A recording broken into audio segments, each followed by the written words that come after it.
Cristo vive. Amén. Cristo vive. Amén. Gloria a Dios. Que el Señor les bendiga poderosamente en esta mañana. Damos gracias a nuestro Dios que nos permite estar en este lugar para honrar a nuestro Dios. Los amigos son bienvenidos en nombre de Cristo Jesús. Dios les bendiga y damos gracias a Dios porque todos los domingos hacen acto de presencia a este lugar. El Señor les siga bendiciendo. Gloria a Dios. Bien, amados hermanos, se va ubicando en el segundo libro de Samuel. Segundo libro de Samuel, capítulo 6, verso 1. Vamos a leer los primeros 11 versículos. Segundo libro de Samuel, capítulo 6, verso 1. David intenta llevar el arca a Jerusalén. Esa arca que representaba la presencia de Dios, simbolizaba la presencia de Dios. ¿Ya lo tienen? Muy bien, vamos a leer la palabra de Dios en el nombre del Padre, del Hijo y del Espíritu Santo. Amén. David volvió a reunir a todos los escogidos de Israel, 30,000. Y se levantó David y partió de Baala de Judá con todo el pueblo que tenía consigo, para hacer pasar de allí el arca de Dios, sobre el cual era invocado el nombre de Jehová de los ejércitos, que mora entre los querubines. Pusieron el arca de Dios sobre un carro nuevo y la llevaron de la casa de Abinadab, que estaba en el collado, y Usa y Ahío, hijos de Abinadab, guiaban el carro nuevo. Y cuando lo llevaban de la casa de Abinadab, que estaba en el collado, con el arca de Dios, Ahío iba delante del arca. Y David y toda la casa de Israel danzaban delante de Jehová con toda clase de instrumentos de madera de haya, con arpas, salterios, panderos, flautas y címbalos. Cuando llegaron a la era de Nacón, Usa extendió su mano al arca de Dios y la sostuvo, porque los bueyes tropezaban. Y el furor de Jehová se encendió contra Usa, y lo hirió allí Dios por aquella temeridad, y cayó allí muerto junto al arca de Dios. Y se entristeció David por haber herido Jehová a Usa, y fue llamado a aquel lugar Pérez Usa hasta hoy. Y temiendo David a Jehová aquel día, dijo: ¿cómo ha de venir a mí el arca de Jehová? De modo que David no quiso traer para sí el arca de Jehová a la ciudad de David, y la hizo llevar David a la casa de Obed-edom Geteo, y estuvo el arca de Jehová en casa de Obed-edom el Geteo 3 meses. Y bendijo Jehová a Obed-edom y a toda su casa.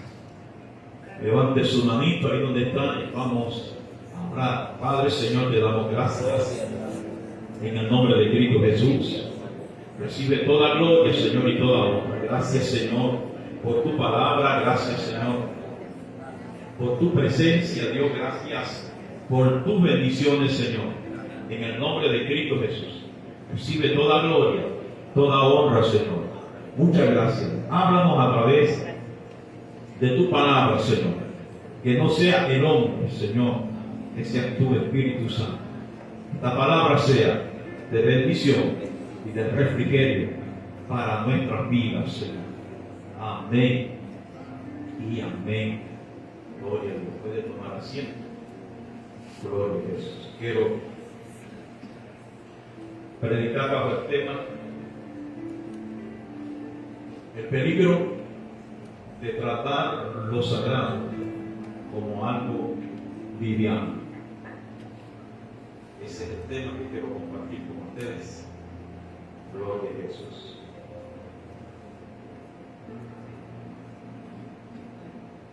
¿Por qué Dios mató a Usa? Es una pregunta. para abrir y desarrollar lo que Dios puso en mi corazón para compartir con ustedes. ¿Por qué Dios mató a quien intentó ayudar? La Biblia nos relata la historia del pueblo de Israel en el momento que el arca de Jehová fue raptada por los filisteos. El arca de Jehová era el objeto más sagrado que había sobre la faz de la tierra. El arca de Jehová representaba la presencia de Dios en medio de Israel. Y la historia bíblica dice que los filisteos raptaron el arca en el tiempo de Saúl. Saúl fue un hombre que no le interesó lo sagrado. A Saúl no le interesó aquello que tenía que ver o aquello que tenía relación con lo sagrado, con la presencia de Dios. Fue un rey que siempre demostró que sus intereses estaban por encima de los intereses de Dios. Y la historia bíblica dice que el arca estuvo perdida o raptada por los filisteos durante 20 largos años. Y durante 20 años Israel estuvo lamentando su tibieza por la presencia de Dios. Ellos estuvieron 20 años lamentándose porque habían tratado la presencia de Dios como algo común. Ellos se lamentaron y decían entre ellos: no le dimos la importancia que se merece la presencia de Jehová en medio de nosotros. Así que durante 20 años Israel no experimentó la presencia de Jehová, no experimentó lo sagrado de Dios. No había sacrificio, no había dirección de Dios, no había prácticamente nada. 20 años estuvieron lamentándose porque ya la presencia de Jehová no estaba en medio de ellos. Hasta el momento en que Dios levanta a David, y lo primero que hace David es que él dijo: voy a recuperar la presencia de Jehová nuevamente en Jerusalén. David entendió que su gobierno no iba a ser próspero si la presencia de Dios no era la prioridad más importante para él. Y dice la Biblia que David salió a buscar el arca que había sido raptada por los filisteos. La Biblia dice que David salió con 30,000 hombres, la élite de su ejército.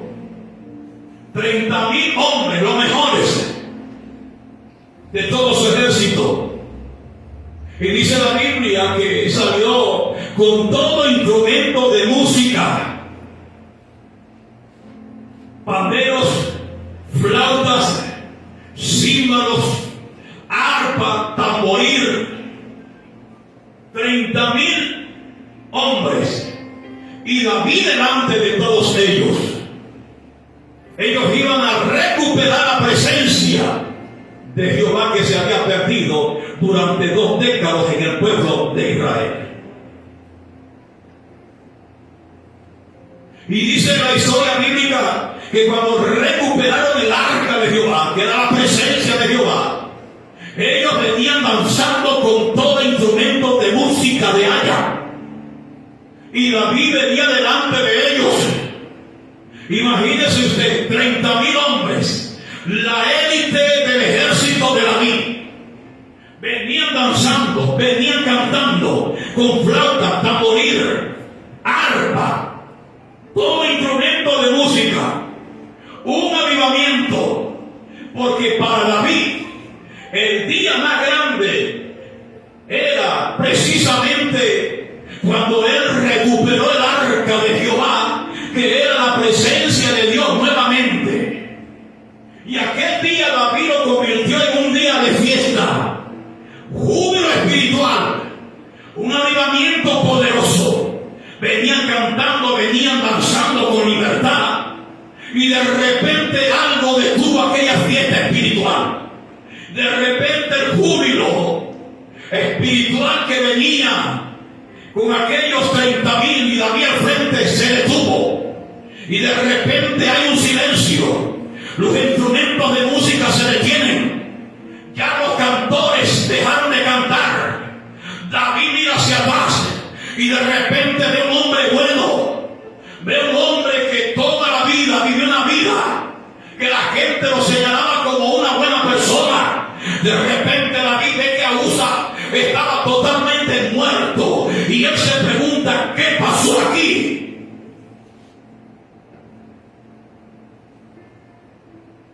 ¿Por qué Dios mató a Usa? ¿Por qué Jehová ha matado a aquel que intentó ayudarlo?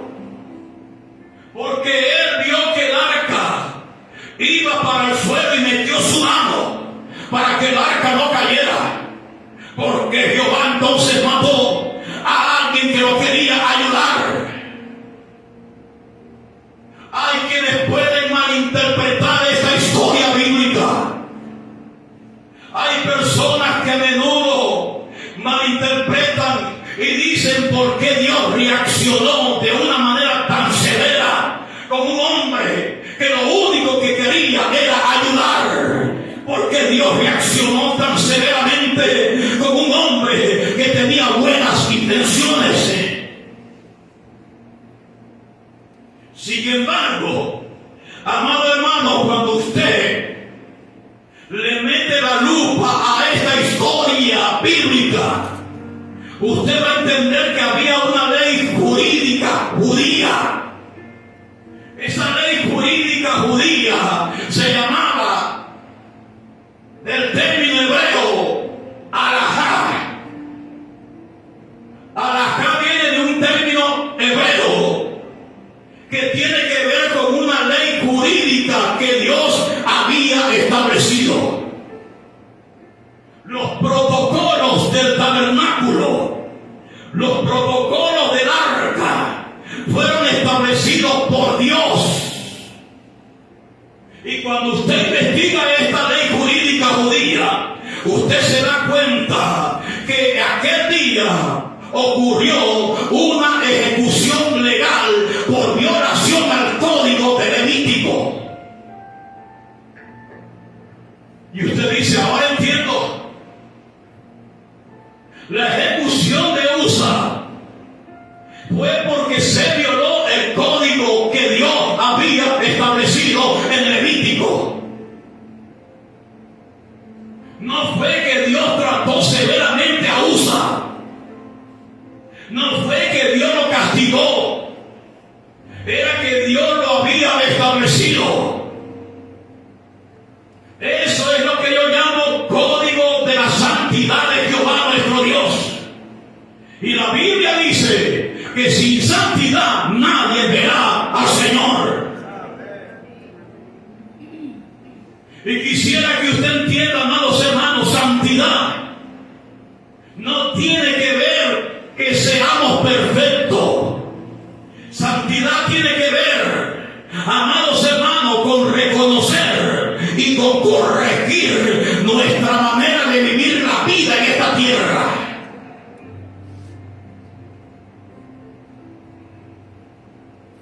Porque al fin y al cabo todos pecamos. Romanos 3:23 dice: por cuanto todos pecaron, están destituidos de la gloria de Dios. Pero, amada iglesia, entendemos que la santidad es un requisito indispensable para ir al Padre. La Biblia dice que los querubines y los serafines dicen: santo, santo, santo, Jehová, Dios de los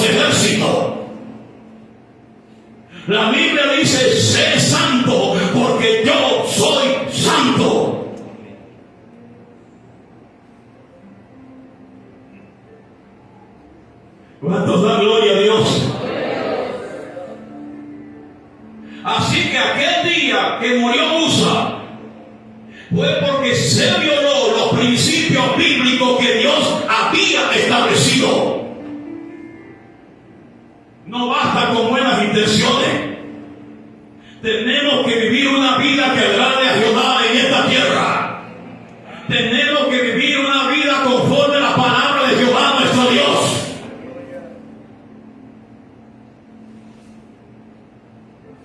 Y nos preguntamos, ¿dónde estuvo el error de David? Se puede hacer esa pregunta. ¿Dónde estuvo el error de David? Y quisiera decirte, amada iglesia, que el pecado no comenzó con la mano de Usa. El pecado comenzó en la logística de David. El pecado comenzó con la planificación de David. Amados hermanos, hay momentos que el pecado no comienza cuando tú lo ejecutaste. El pecado comienza en la mente cuando tú lo planificas. Es ahí donde comienza el pecado. Por eso en el apóstol Pablo dice, renovaos en el espíritu de vuestra mente. Porque el pecado comienza precisamente en la mente. Ya cuando el ser humano lo ejecuta y lo lleva a la acción, es porque en su mente ya lo había planificado. Así que el pecado no comenzó cuando Usa tocó el arca. El pecado comienza cuando David comienza su logística y comienza la planificación de cómo iba a trasladar el arca a Jerusalén. David quería recuperar la presencia de Dios, pero había un requisito que Dios lo había establecido, que era la única manera de que él pudiera trasladar la presencia de Jehová nuevamente a Jerusalén. Y el requisito es que tenían que santificarse primeramente. Porque sin santidad nadie verá al Señor. Mientras otras iglesias prediquen éxito, mientras otras iglesias prediquen victoria y bendiciones, que no está malo, pero nosotros, la iglesia, el Rey viene, seguiremos predicando sobre la santidad de Dios para poder tener conexión con el Padre, para poder entrar en el reino de los cielos, para poder ser dignos que cuando suene la trompeta nos vamos y volaremos con el Señor para estar en el reino de los cielos. Pero tenemos, amados hermanos, que santificar nuestra vida.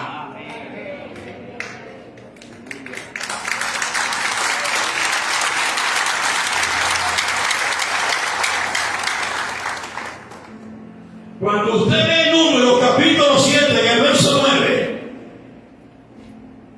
usted se dará cuenta que Dios estableció que nadie podía tocar el arca de Jehová. Usted se va a dar cuenta que el arca de Jehová no podía ser llevada en ruedas. El arca de Jehová no podía ser llevada en carro nuevo. Dios de esa manera lo había establecido. Dios ordenó que el arca tenía que ser llevada exclusivamente sobre los hombros de los levitas, mediante, dice la Biblia, mediante varas de madera de acacia cubiertas de oro. ¿Quiénes tenían que trasladar el arca? Los levitas, los hijos de Coat. Era la gente que Dios había escogido y tenían que llevarla en el hombro y no podían tocar el arca con su hombro. Y quisiera, amados hermanos, que no se le olvide esta parte: hombro, madera y arca. Así que el hombro de los levitas no tocaba el arca, porque si la llegaba a tocar, ellos caían muertos por la presencia de Jehová. Porque nuestro Dios es un Dios santísimo. Altísimo en gran manera.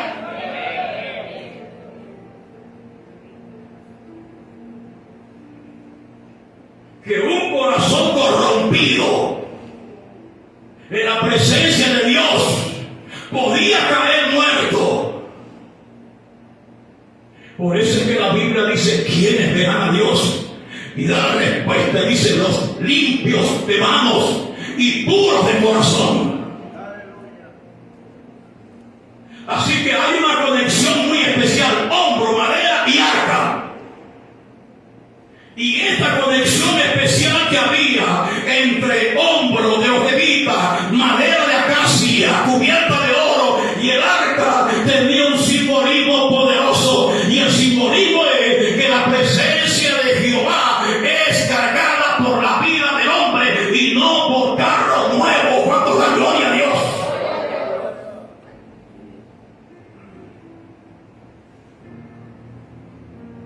¿No se alegra usted por esto? El simbolismo de hombro, madera y arca es que la presencia de Jehová es cargada por el ser humano. Eso iba a tener un cumplimiento en el día de Pentecostés. Bendito sea Dios, amados hermanos, porque desde aquel día en adelante hasta nuestros días, la presencia de Jehová pesa en nuestras vidas. Nosotros, amados hermanos, tenemos el gran privilegio que para donde quiera que vamos, la presencia de Jehová va dentro de nuestra vida. Cuando da gloria a Dios. Así que lo más extraordinario y lo más grandioso que nosotros podemos experimentar es la presencia de Jehová. Así que no podemos tratar lo sagrado, la presencia de Jehová, como algo liviano. De ninguna manera vamos a tener temor reverente de la presencia de Jehová nuestro Dios. A su nombre.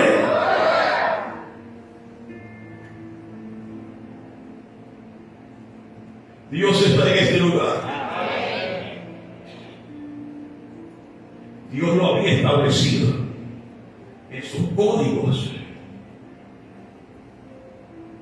Estableció el arca. Tenía que ser llevada en los hombros, no por carro nuevo. Entonces, aquí vemos que lo que estaba haciendo David era implementando métodos paganos para tratar lo sagrado. Ahí estuvo el error de David. Él comenzó a copiar el método de los filisteos, que eran los enemigos de Israel. Este método fue inventado por los filisteos. Usted lo puede buscar en la Biblia. Los carros nuevos fueron inventados por ellos. Y David comienza a copiar lo de ellos. A David le pareció bien. Ellos no se santificaron de ninguna manera. Ellos fueron, amados hermanos, a celebrar un día de júbilo porque habían recuperado la presencia de Dios. Pero los códigos que Dios había establecido los habían violado completamente. Y Dios no pasaba por alto aquel invento de David de llevar el arca a la presencia por un carro nuevo a su nombre. ¿Qué hizo David? Él quiso honrar a Dios, pero usando métodos paganos.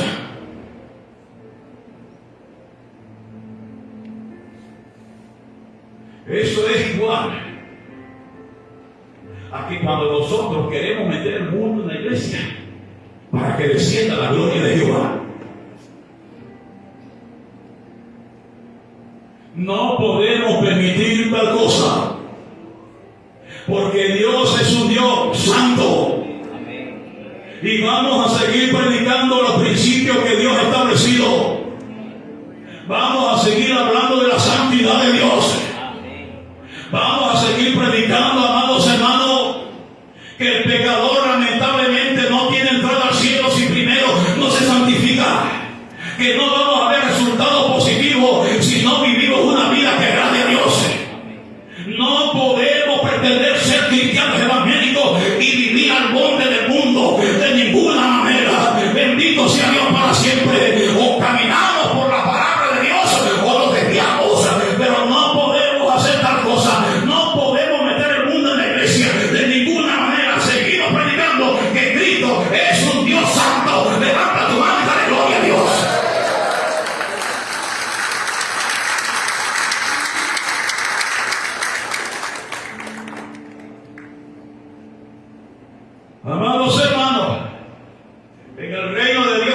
justifica los medios. Usar métodos del mundo para tratar de que las cosas funcionen bien en la iglesia no es lo correcto.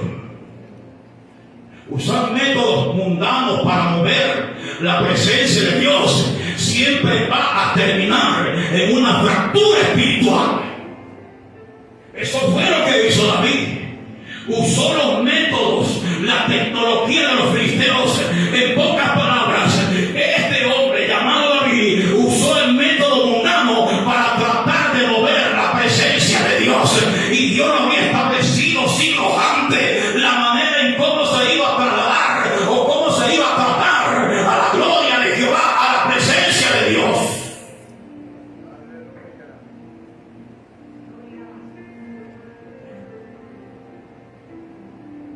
Y nos hacemos la pregunta, ¿quién la usa?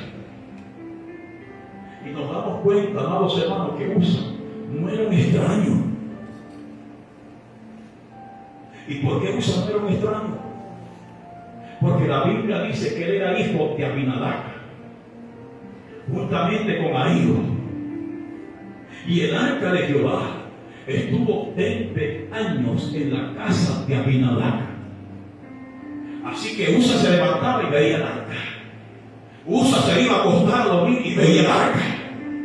Así que el arca para Usa no era algo extraño.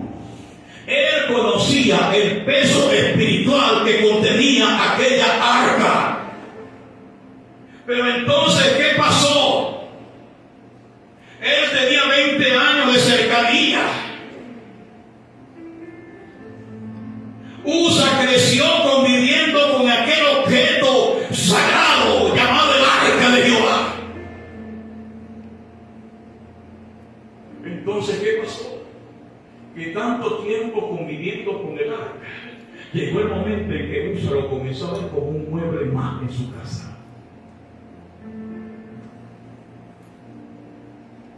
Con el tiempo, Usa se acostumbró al arca y se convirtió en un objeto más. ¿Y qué pasó con Usa? Que perdió el pajá. Pajá viene de un término hebreo que significa el temor reverente por lo sagrado. Tanto tiempo vivió Usa y convivió con el arca que llegó el momento que perdió el pajá, perdió el temor reverente por aquel objeto sagrado. Bendito sea Dios para siempre. Así que, amados hermanos, pase lo que pase, jamás pierdas el temor reverente por la presencia de Jehová tu Dios. Cuando da gloria a Dios, levanta tu mano y dale gloria a Dios. Pase lo que pase, jamás pierdas el temor reverente por lo sagrado.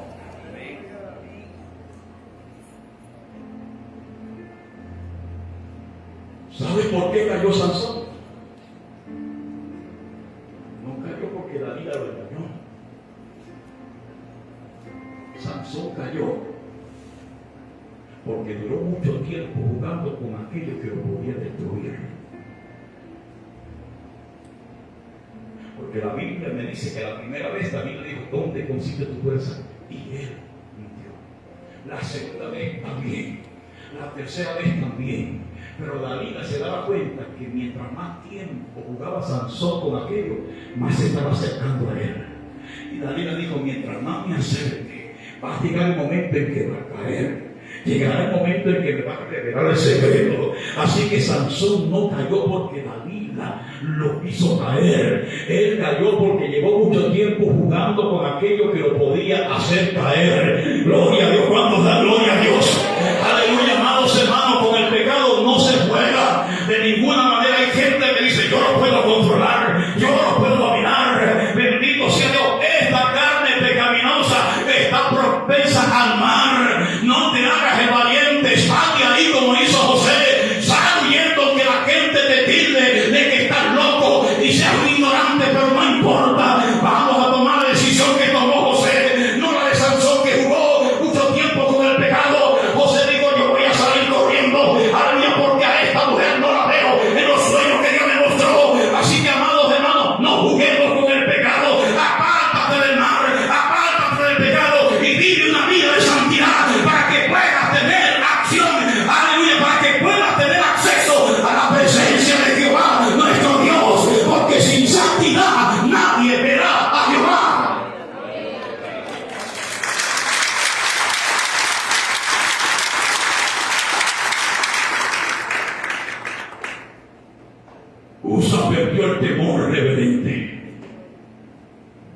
por lo sagrado.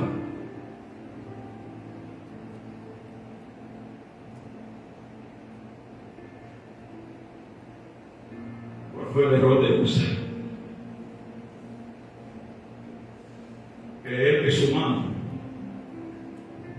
era suficiente para sostener la soberanía y el nombre de Jehová. Ese fue el error de Usa. Y Dios no necesita que ninguna mano humana sostenga su soberanía y su nombre. Dios se sostiene por sí solo.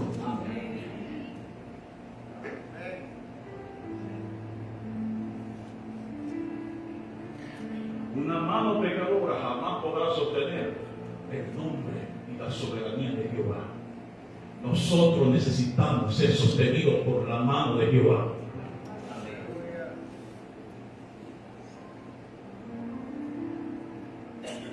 Escucho personas orando y dicen: Señor, te exaltamos. No necesitamos exaltar a Jesús. La Biblia dice que ya Dios lo exaltó y le dio un nombre que es sobre todo nombre, para que en el nombre de Jesús se doble toda rodilla de los que están en los cielos, en la tierra y debajo de la tierra. ¿Cuántos dan gloria a Dios? Lo único que podemos hacer es rendir nuestro corazón y decir: Señor, sé propicio de mí, porque mi carne está propensa al mal, mi carne está propensa al pecado. Señor, reconozco que necesito vivir una vida que agrade tu nombre, Señor. Necesito apartarme de lo malo. Necesito, Señor, soltar aquellas cargas y aquellos pensamientos que día a día me están atando. Señor, necesito de ti. Señor, necesito que tu mano poderosa me sostenga, porque por sí solo yo no puedo. ¿Dónde está la gente que está dispuesta a decirle: Señor, aquí estoy, sé propicio de mí, porque yo solo no puedo?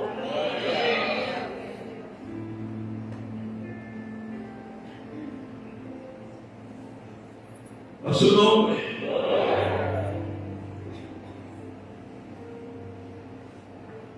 Cuando usted lee Números, en el capítulo 4, Números capítulo 4,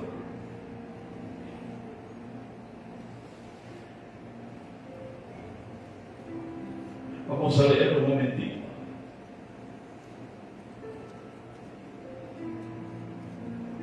Vamos a leer el verso 12.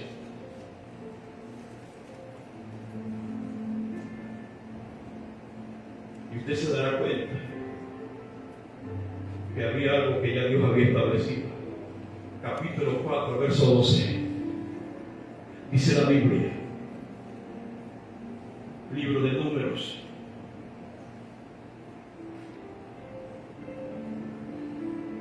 y tomarán todos los utensilios del servicio de que se hace uso en el santuario, y los pondrán en un paño azul, y los cubrirán en una cubierta de pieles de tejones, y los colocarán sobre unas parihuelas, quitarán la ceniza del altar y extenderán sobre él un paño de púrpura.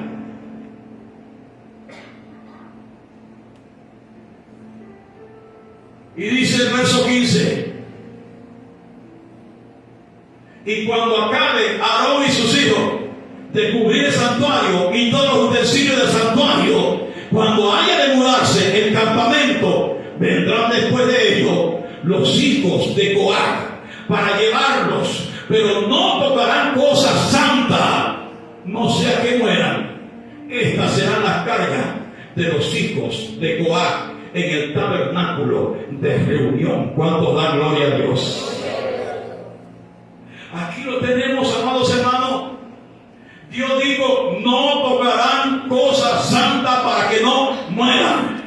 Así que había una sentencia de muerte. Estaba decretada la muerte para una persona que tocara la gloria o la presencia de Jehová con sus propias manos. ¿Cuántos dan gloria a Dios? Y Dios lo había establecido siglos antes que Usa tocara la presencia de Jehová con manos pecadoras. Pero no tocarán cosas santas para que no mueran. ¿Sabe lo que hizo Usa? Insultó la santidad de Dios. ¿En qué terreno cayó Usa? Insultó a la santidad de Dios. Usa pensó que su mano estaba tan limpia que él podía sostener aquella arca que simbolizaba la presencia de Dios. En pocas palabras, lo que hizo Usa fue profanar el objeto más sagrado que había en la faz de la tierra. Él creía que podía sostener la presencia divina.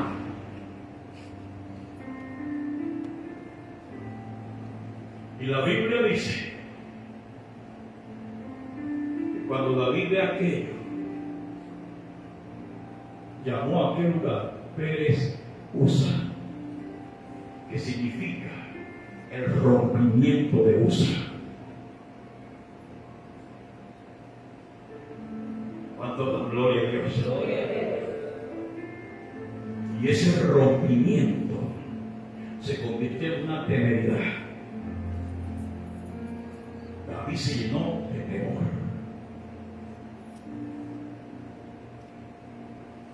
David reconoció 3 meses después que él había fallado políticamente y que había violado los códigos de santidad que Dios había establecido. Cuando usted lee en Primera de Crónicas, en el capítulo 15, primer libro de Crónicas, capítulo 15, vamos a leerlo un momentito, se dará cuenta de lo que le estoy diciendo. Capítulo 15, verso 15, primer libro de Crónicas, dice la Biblia: y los hijos de los levitas trajeron el arca de Dios puesta sobre sus hombros en las barras, como lo había mandado Moisés, conforme a la palabra de Jehová. Asimismo dijo David a los principales de los levitas que designase de sus hermanos a cantores con instrumentos de música, salterios, arpa, címbalo, que resonasen y alzasen la voz con gozo. Pero cuando usted lee el verso 12, dice: y les dijo David, vosotros que sois los principales, padres de la familia, pasad el arca de Jehová, Dios de Israel, al lugar que le he preparado. Pues por no haberlo hecho así, vosotros la primera vez, Jehová nuestro Dios nos quebrantó, por cuanto no le buscamos según su ordenanza. ¿Cuánto da gloria a Dios? Él reconoció el fallo jurídico. David reconoció que había violado los códigos de Levítico. Él dijo: la primera vez fallamos, la primera vez no lo hicimos conforme a lo que Dios había establecido en su palabra. Pero esta segunda vez que hemos escuchado que el arca de Jehová ha bendecido la casa de Obed, Edom y el Eteo, vamos a hacerlo de la manera correcta. Vamos a caminar, aleluya, bajo los principios que Dios ha establecido. No vamos a violar los códigos de santidad. Si queremos traer la presencia de Jehová a Jerusalén, vamos a hacerlo todo como Dios estableció en su palabra, porque si violando los códigos que Dios ha establecido, jamás vamos a disfrutar de la presencia de Jehová nuestro Dios. Aleluya. Y dice la Biblia, amados hermanos, que los levitas, los hijos de Coat, antes de partir para la casa de Obed Edom, primero se santificaron para Jehová.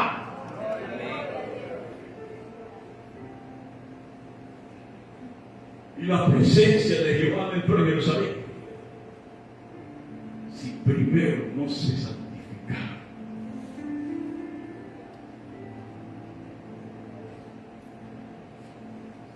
Cuando usted lee Mateo capítulo 22, la fiesta de las bodas,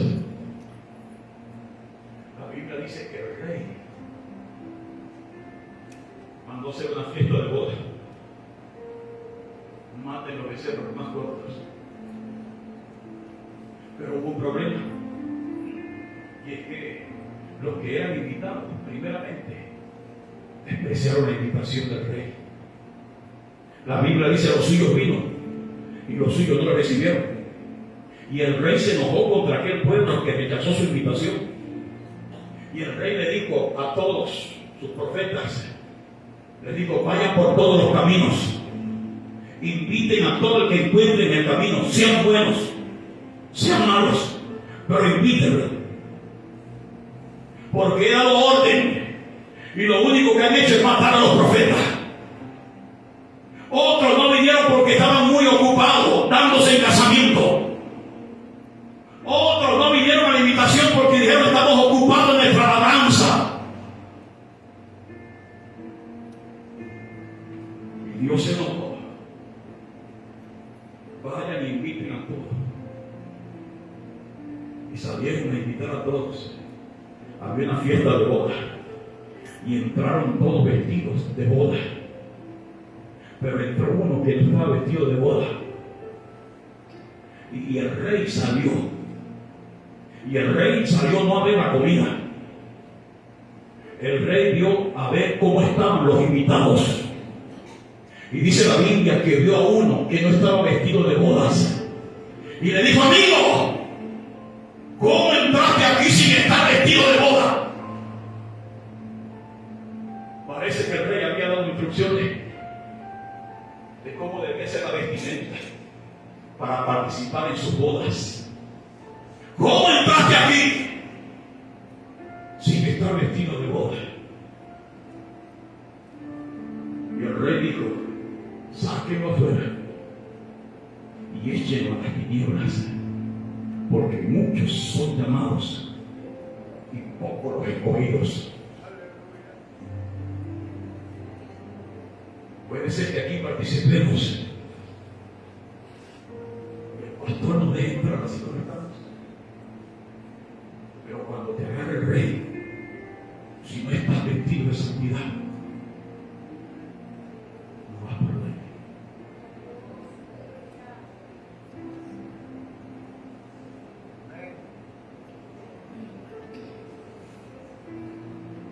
Y digo: Señor, usted me mete en unas aprietas, déjeme predicar otro mensaje.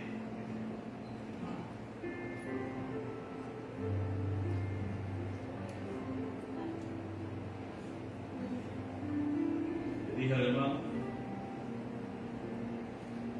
voy a tratar de cambiar el mensaje que descargo en el 14, pero si no le llega a dar el tema del otro, no el mismo. Sentado allá, pensaba en el otro, es el mismo. No lo cambies.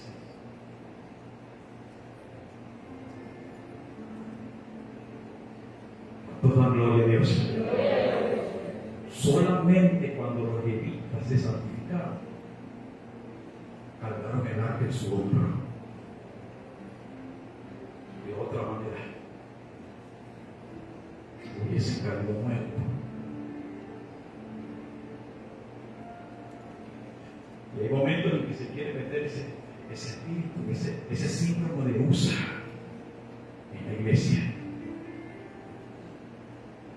Experimentalmente con el mundo para agradar a Dios.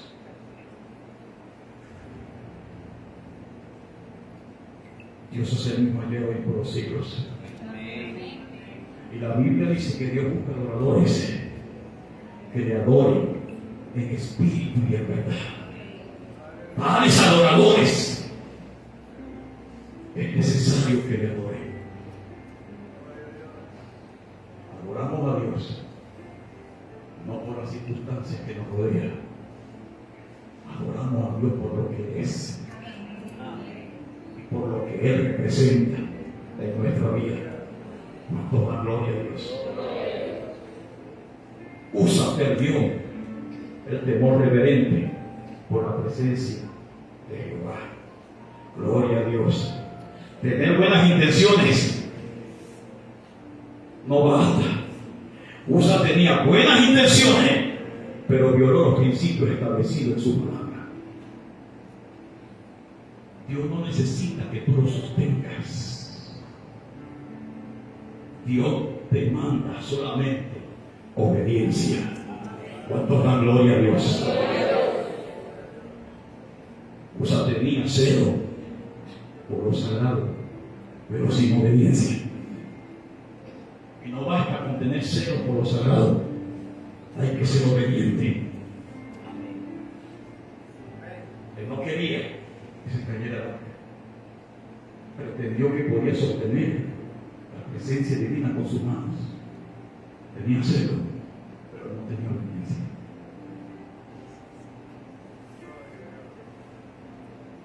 No basta con tener buenas intenciones. Jamás las buenas intenciones serán un sustituto para la obediencia y el temor reverente a Jehová. Que Dios nos ayude. El peligro de tratar lo sagrado como algo liviano. Póngase de pie. Espíritu de Dios, gracias.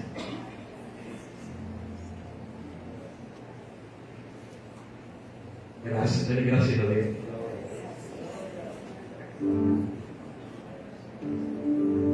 Vamos a tratar de cantar esa alabanza. Anhelo conocerte, Espíritu Santo. Levante su manito y donde está. Oh, gracias, Señor.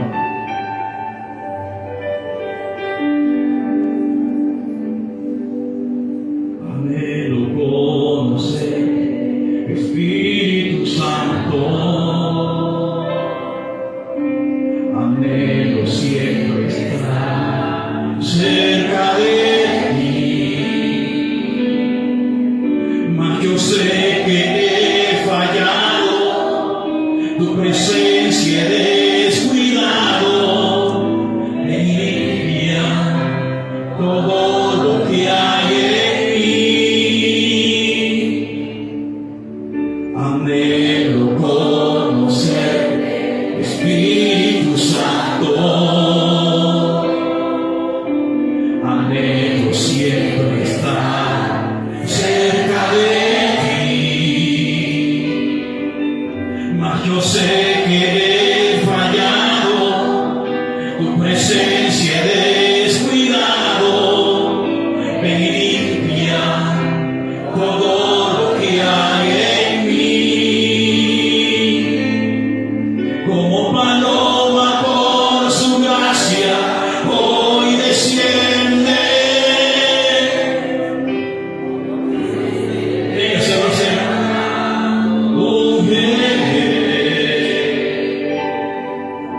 Como fuente de agua viva, sacia mi sed, llama de fuego, ven y purifícame. Levante su mano. Como paloma por su gracia hoy desciende, como aceite derramado,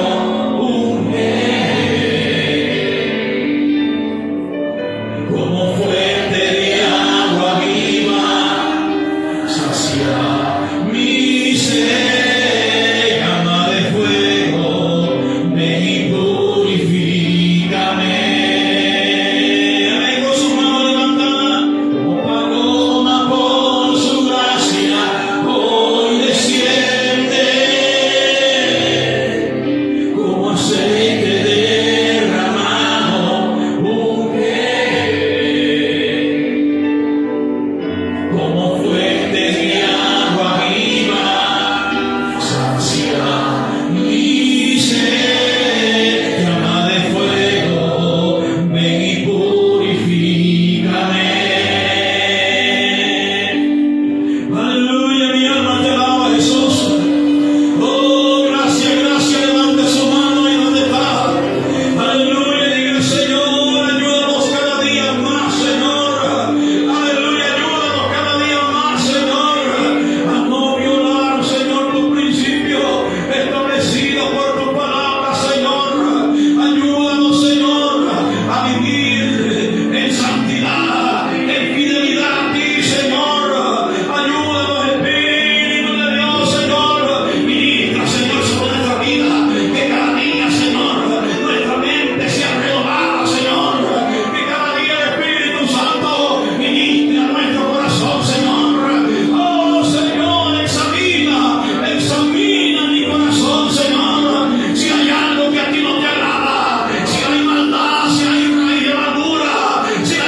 el fuego, ven y purifícame.